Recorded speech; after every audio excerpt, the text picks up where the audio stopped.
Hello, Trap Talk listeners. We are live at the SHOT Show here at Briley with my good friend John Barnes. John went to Lindenwood University with me. You were a little bit there before me. He's got a few more grades than I have, but thank you for pointing that out. Yeah, we got them. I mean, they're in there. But we're some old school alumni, but we're here to hear a little bit about Briley, a little bit about chokes, and maybe some other stuff. And we got Ricky too. I mean, Ricky Marshall. I do. Zach's just a minion, guys. It's okay. I'm filler material. He's filler. We're going to get him into some good chokes now, though, so he can start smoking targets again. So what do we got, John? Tell us all about Briley and Briley chokes.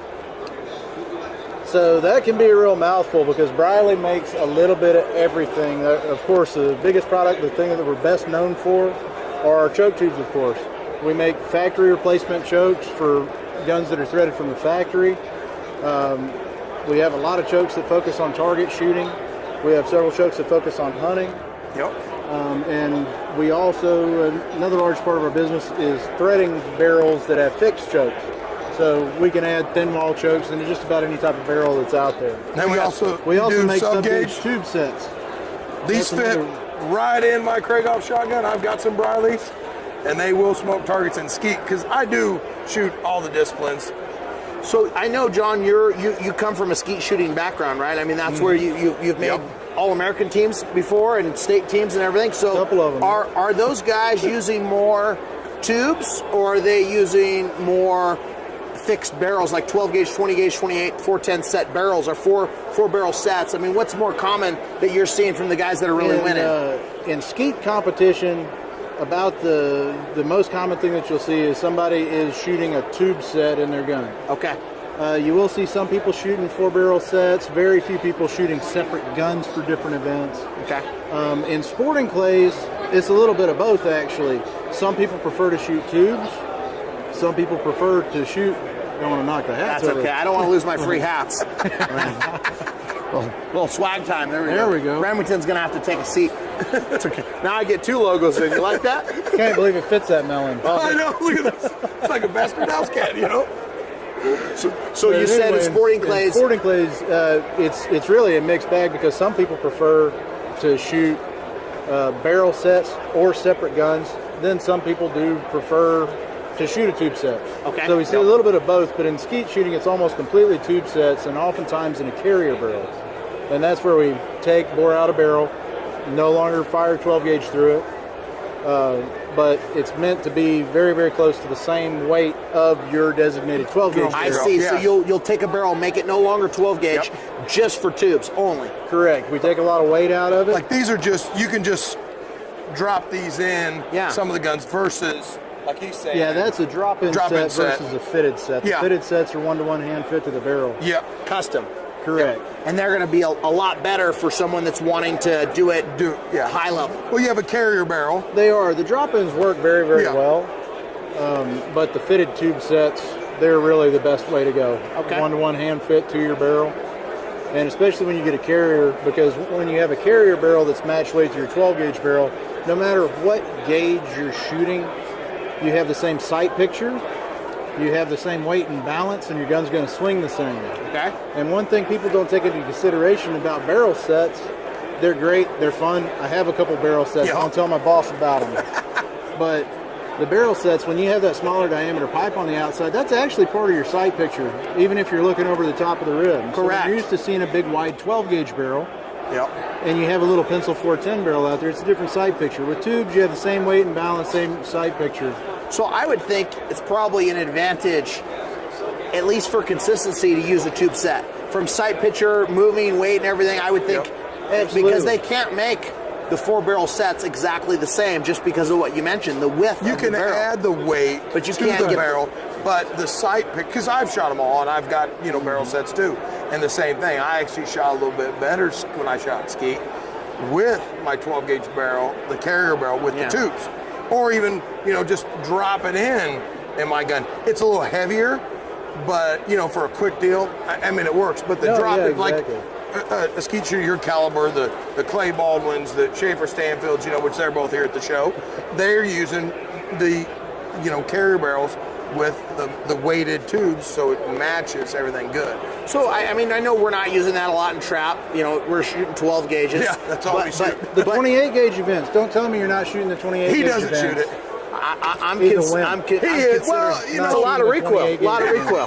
I know you can't handle it. So what I do want to know about is I'm looking at these choke tubes behind you. I'm seeing titanium. I'm seeing steel. Like, what are the main differences between the different metals that you guys use, and also like what's extended versus flush? Like, what are the benefits one way or the other? So flush chokes, they give you a nice clean look. When you can add more length to a choke, it helps reduce flyers and bring them back into your usable part of the pattern. Okay.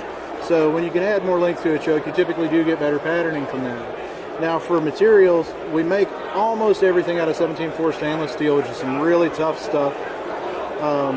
It's kind of our standard for everything that we make.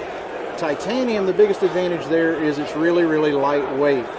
And especially because people have become very cognizant of having the weight of their muzzle just so. If you want something super lightweight, titanium is very, very strong material. Yep. And it's also very lightweight. Yeah. So there's two. You can get titaniums or you can get steel. And the major difference is not performance, but weight. So it's not going to change pattern density. It's not going to change anything like that. You said the pattern density is going to change more from the length of the choke. If I do longer chokes, I'm going to get a better pattern potentially. Correct. And we offer a few different versions of chokes that do some different things to the pattern as well. So a conventional choke, very, very popular for clay target shooters. Helix chokes are very popular, and we've rolled them over into our Helix Hunter line. That's a Helix Hunter line right there. Yep, so that's one of the Helix Hunters, and it's modeled after the sporting clays chokes. It's just beefed up so it can handle non-toxic shots. So what are those ports doing? Are they trying to strip that wad, They'll or strip what's the wad back a little bit, I'm sure, and They strip the wad just a little bit, but the biggest thing that they do is they vent some of those gases early. And being in the helical pattern, there was some guy that designs rocket engines that actually explained to us that we had gotten it just so for the perfect movement of gas to remove it from the choke. And it sounded like the craziest thing ever, but they do work. What they really do, so we all know if we've patterned shotguns, if you're shooting a conventional choke, you have 70% of your pellets towards the center of the pattern. They're typically within the first 30% of the pattern, and then they thin out as it gets towards the edges of your pattern. With the Helix choke, you retain the same outer diameter of the pattern, but the spread of pellets is more even edge to edge. So it takes that hot core out of the pattern. Okay. So hot core is not a good thing then technically. You want consistency across, right? Yeah, and all chokes you really... it depends on your type of shooting. If you're shooting Helix, you really, really want a hot core. Yeah. If you're shooting pigeons, you really, really want a hot core. If you're shooting clays, hot core is probably not necessary for everything. Maybe if y'all like to back up to the parking lot with the silly stuff and shoot I like the to see that 27-yard line. that black smoke ball out there. Oh, yeah. Zach he's a chipper chunker, you know. We call him Chip every once in a while, you know. So Yeah, but Hey, that you makes cut an sense. elephant in half, it still dies. On a Right? on a clay target, the density all Yeah. around better. Yeah. But if we're shooting pigeons, we're shooting doves, we're shooting Helix, like you Birds, said, somewhere you we're gonna want- knock down. yeah, yeah. You want that energy in a spot where you're actually gonna crush it. Like me, even pattern, more breaks, a little less smoke. Folks, listen. Light we smoke's shoot a lot okay. together. Light smoke's okay. Zach, there's not much smoke in his repertoire. Just say. Hey, I know you're No, not. he's got them cigars. Well, he all does. the That's the time. only smoking we get in his repertoire. So I know you're primarily a skeet shooter, so you're shooting skeet chokes most of the time. But if you were going to shoot some trap, how much choke would you use? So usually when I shoot trap from the 16, I'll shoot at least 25 thousandths improved modified. Okay. Yeah. Because I like to have that feedback that I'm actually hitting them really hard. Smoke 'em. I can tell if I'm off to the side. And same thing with skeet, really. So I do shoot skeet chokes most of the time, but I shoot a little bit tighter than what a lot of people do. 5,000s? I usually shoot a little closer to Yeah, 7 IC. to 10. 10. Close to the IC. then. Okay. Yeah, it depends on what I'm shooting. Both barrels. 10, 10? No, he shoots it. I'm a skeet shooter. I'm very OCD. Everything has to be the same. Same.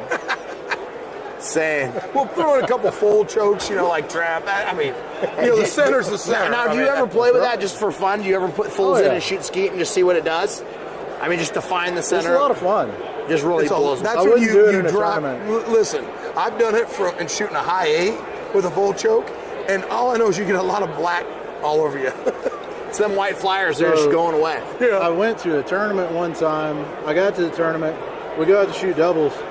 Very embarrassing working for a choke company. I left my chokes at home. Oh. And I still had a pair of iMods in the barrel from when I was shooting some sporting clays. Let her eat. So I decided, I shot a practice round that went really well, so I was feeling confident. So you know what? I'm just going to shoot them. To hell with it, we're going to shoot the double, see how this goes. There were people gathering around this field. It was at St. Louis Skeet and Trap a long time ago. They're watching this whole thing happen. Light I knives and ride shot 'em. the prettiest 88 the world has ever seen. Woof, woof.